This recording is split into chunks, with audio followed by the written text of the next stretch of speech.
Liebeck versus McDonald's, the impact of liabilities. McDonald's KIP and growth. McDonald's is an American fast food restaurant that serves hamburgers, chicken nuggets, and hot coffee. McDonald's in 1994 was on the come up and amassed over $8.32 billion in revenue. McDonald's was creating hundreds of new jobs every day, and their net income combined with their sales revenue, according to this chart, proves that McDonald's was on the come up as an organization. However, things would later change as a lawsuit would arise between Stella Liebeck and McDonald's over their coffee standards. This case is notable as torts and liabilities were the main focus during the lawsuit. Impact of the case and how it affected the business world. McDonald's would ultimately lose the case as a result and would have to compensate Liebeck for her losses, and they would lose $2.1 million, which is 2 days of coffee revenue in sales revenue. A warning sign would later be placed over McDonald's hot coffee as a result, cautioning individuals that their coffee is much hotter than normal. Liebeck was later criticized by the media as a non-disclosure was later signed in the years to follow.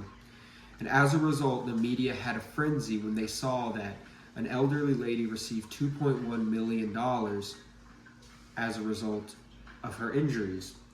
Fear of other lawsuits arising would cause McDonald's to slow their expansion into the global market, as civil lawsuits and liabilities could also cause other individuals to sue McDonald's. Practices and methods leading to the lawsuit. Stella Liebeck was in the car with her grandson whenever she spilled the coffee on herself. However, she was wearing sweatpants, and so it would have been very difficult for her to pull her pants off and to clean herself up. McDonald's coffee standards was much higher than other companies, 200 degrees to be exact, and so caused third-degree burns in mere seconds as a result of McDonald's negligence. Other victims would later emerge as a result of McDonald's coffee standards, 700 in fact, but later did not pursue legal action. Medical bills. McDonald's also refused to pay medical bills, only wanted to compensate her for $800. Her medical bills were $11,000, to put that into perspective. Main arguments during the case.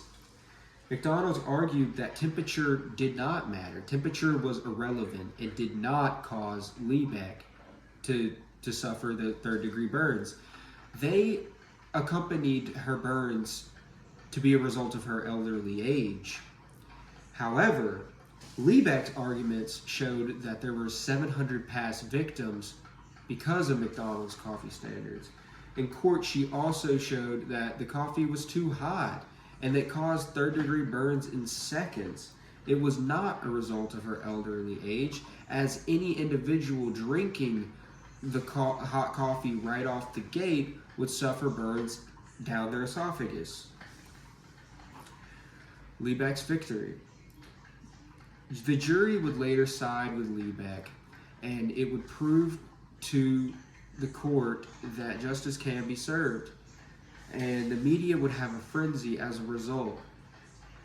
Comedians and other media members would lampoon and humiliate Liebeck live on air, and Liebeck would later find peace and would die at the rightful old age of 91. McDonald's now warns their consumers about their dangers as a result.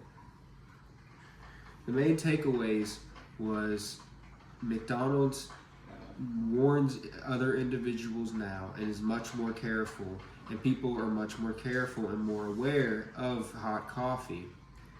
Liebeck was compensated for her actions, and liabilities would ultimately allow individuals to be compensated and protected by corporations, even though she was not in the store at the time. The policy was later changed, and as a result, it allowed for the legal world to be changed forever. These are my sources.